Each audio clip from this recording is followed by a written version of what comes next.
Cuando usted era ministro y cubríamos, obviamente, los operativos que se hacían, usted nos decía una frase: el crimen no paga. Quien comete un crimen la paga, ya sea en la cárcel o termina muerto.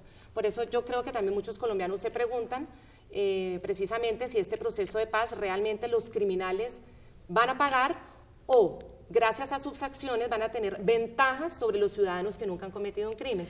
Y le quiero pues como poner el ejemplo que tiene que ver con la participación en política, es otra de las preguntas que me gustaría conocer. Por el hecho de firmar la paz, las FARC van a tener una curul gratis en el Congreso. Gratis no, Entonces, se la tienen que ganar. ¿tiene que ir a campaña? Tiene que ir a campaña. O sea, ¿no va a haber esas circunscripciones especiales o un cupo especial solo para haber firmado la paz? Esa pregunta me la hizo el obispo de Putumayo. El viernes pasado estuve con él, con todos los obispos, hablando sobre estos temas.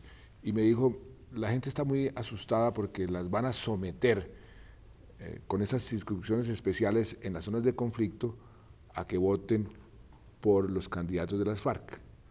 Y le expliqué precisamente lo contrario. Como no podrán seguir sometiendo a esas poblaciones porque tienen que estar desarmados cuando hagan política, entonces toda esa gente puede votar en contra de las FARC porque ya no estarán amenazados. Y el obispo me dijo, qué bueno que me aclare eso porque existe esa desinformación.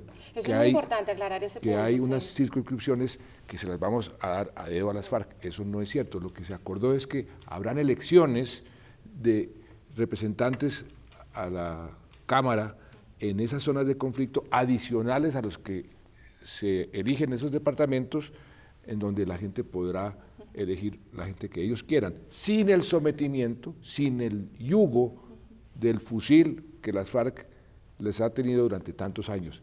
Y tenga la seguridad de que en muchas de las zonas la gente se va a liberar porque no van a tener esa amenaza y van a votar por sus propios candidatos. ¿Le planteo dudas frente a eso, señor presidente? Sí. Mire, hay una que tiene que ver con el dinero del narcotráfico, con la cantidad de recursos que las FARC han ido acumulando durante todo este tiempo, que han manejado tantas rutas del narcotráfico, incluso ellos han llegado a ser calificados como el cartel más grande del mundo. Muchos creen que van a usar esos dineros por fuera de los controles del Estado y pueden tener una gran ventaja en esa campaña. Esa es una. Y la otra, el tema de las acciones conjuntas ELN-FARC, que también aplica, y volvemos al punto 3 de este acuerdo, cuando ustedes empiecen el desescalamiento, ha habido unos casos concretos de ese combate o esas acciones bélicas de las FARC y el ELN, como en el Catatumbo. ¿Hasta qué punto el ELN no va a terminar haciendo presión a favor de las FARC y las FARC escondidos detrás de ese cuerpo armado que sigue generando toda esta desazón en Colombia? La primera pregunta, sí. Narcotráfico. Llevamos muchos años, desde que yo era ministro de Defensa, año 2006, con todas las agencias de inteligencia del mundo entero, con nuestra unidad de inteligencia financiera y las unidades de inteligencia financiera del mundo entero, tratando de ubicar alguna cuenta de esas que dicen que son cuentas fabulosas que tienen las FARC en el exterior. No hemos podido encontrar una sola. ¿Qué dicen ellos? Que ellos se han gastado esa plata en financiar su operación militar, que es costosísima. Pero lo importante en este tema del narcotráfico es que ellos se comprometieron, acordaron, dentro del punto 3 de la Agenda de La Habana, a desvincularse totalmente de ese negocio y ayudar al Estado colombiano en la lucha contra el narcotráfico.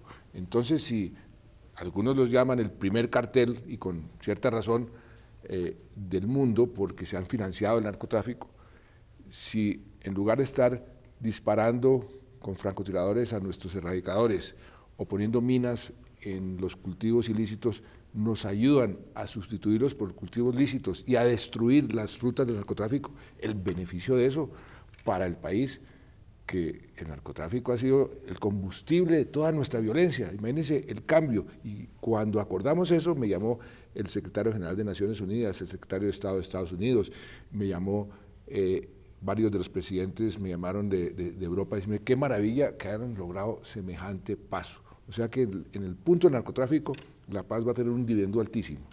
En lo del ¿cómo ELN. controlar lo de los dineros? Es decir, si no aparecen las cuentas por algún motivo, si se desaparecieron los recursos, si se los gastaron, si los tienen muy bien escondidos, ¿cómo hacer para controlar que efectivamente ese dinero del narcotráfico no se venga en el posconflicto a generar distorsiones a la democracia en Colombia? ¿Qué piensan ustedes implementar y dejar como esa garantía al colombiano? Eso me da la oportunidad para decirle algo muy importante. Todo ese esfuerzo que estamos haciendo, todos los recursos que estamos invirtiendo en este conflicto, en esta guerra contra las FARC, los vamos a poder utilizar con más eficiencia contra el narcotráfico, contra las diferentes manifestaciones del delito, contra la inseguridad ciudadana.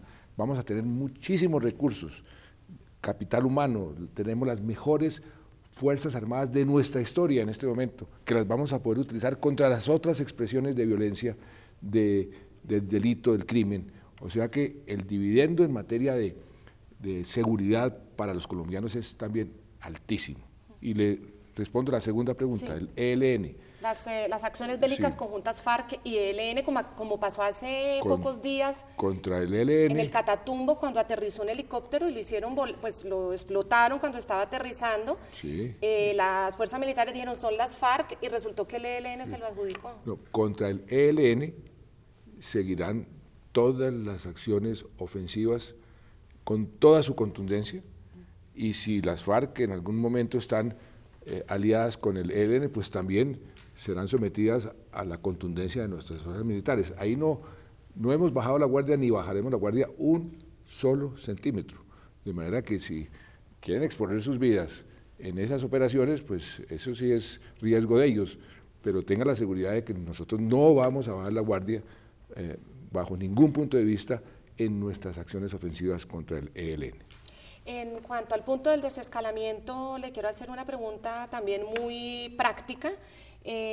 Cualquier campesino que tenga algún tipo de extensión de tierra o que está en un lugar de conflicto, que sea sometido a extorsión o que sea sometido a lo que se llama la vacuna, obviamente por lo general se acude o al batallón, o a la estación de policía, al Gaula, a poner el denuncio. Si ustedes tienen unos denuncios obviamente concretos, que no sean falsos, que sean concretos, y saben quién es el integrante de frente o comandante de frente que lo está haciendo, ellos están en cese unilateral. ¿Cómo ir a buscarlos para defender a ese campesino sin que ellos argumenten es que estoy en unilateral y no me puede venir a atacar? No, eso, vuelvo y le repito, y que esto quede muy claro para todos los colombianos. No va a haber ningún tipo de modificación en cuanto a la obligación constitucional que tienen nuestras Fuerzas Armadas de proteger a todos los colombianos en cada centímetro del territorio. Los colombianos podrán sentirse totalmente protegidos. Contra la extorsión, no, por supuesto que no vamos a bajar la guardia, ni contra el narcotráfico, ni contra la minería ilegal. Y si están extorsionando, vamos detrás de ellos. Eso no cambia. No hay ningún tipo de acción que vaya a debilitar la contundencia de nuestras Fuerzas Armadas, sobre todo en la lucha contra el delito. ¿Y qué va a hacer usted cuando le digan es que estamos en cese unilateral, no hay proporcionalidad de la fuerza, nosotros no estamos disparando, como vienen a buscarme?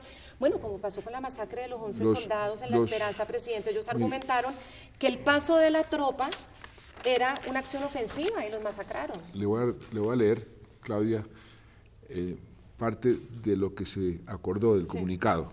Dice, el gobierno continuará persiguiendo el delito y en ningún caso tolerará que ninguna organización al margen de la ley ejerza coerción sobre las comunidades mediante el uso de las armas. Eso salió del comunicado conjunto, no del comunicado. Seguiremos persiguiendo el delito con toda la contundencia. Es decir, que en ese cese unilateral el gobierno plantea que también cesen esos otros delitos como la extorsión, como la minería ilegal, obviamente, el tráfico de armas y de droga. Si ellos insisten y continúan con esos delitos, pues tendrán la respuesta de la contundencia de nuestras Fuerzas Armadas. Apreciando que tiene el acuerdo ahí, presidente, hay algo que no me quedó claro. Cuando ellos anuncian que ratifican el cese unilateral, ya en este acuerdo no ponen fecha de un mes. No. Entonces, se extiende a 4 meses. Se extiende a 4 meses. Hasta el 20 de noviembre. O sea, lo interpretamos así, el cese unilateral de las FARC ya no va a ser por un mes, sino 4 meses. Mientras se adelanta cómo llegar a ese cese bilateral definitivo. Exactamente. ¿Qué se acordó el domingo pasado? Se acordó cambiar el modo de trabajo. Ya no son los ciclos, ya no son los ciclos, sino se sientan las comisiones sobre los 3 puntos que son los vitales en este momento: el punto del fin del conflicto, que tiene que ver con el cese al fuego bilateral y definitivo y la dejación de armas. Esa es la subcomisión donde está el general Flores con 5 generales de la República y un almirante. El otro tema, que es tema fundamental, es el de la justicia, que usted me preguntaba. Ese tiene que avanzar en los próximos 4 meses. Y el tercer tema es el tema de las garantías que están pidiendo las FARC para que al dejar las armas no los maten. En eso tienen todo el derecho de reclamar ciertas garantías. Entonces ahí tendrá que haber avances, porque yo he dicho, no avanzar a estas alturas es retroceder. Si no hay avances, no habrá paz. Si hay avances y avances suficientes, estaremos muy cerca a la firma de los acuerdos para ponerle fin al conflicto y comenzar o continuar la construcción de la paz, que va a demorarse unos años, pero el fin del conflicto con las FARC es una condición necesaria, fundamental, para poder construir esa paz que todos añoramos.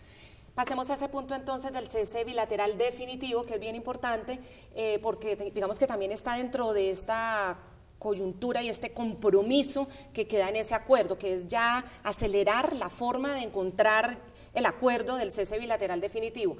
Ahí hay 2 dudas que yo creo que son claramente también las que tienen los colombianos.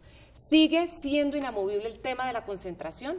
Comencemos con ese, ahora le planteo la segunda. No, la concentración es un paso necesario para el cese al fuego bilateral y definitivo.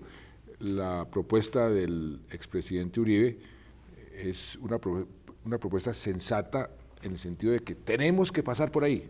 No hay, digamos, no hay posibilidad de no pasar por ahí, porque en cualquier cese al fuego, para poderlo verificar, para poderlo controlar, tiene que haber algún tipo de concentración.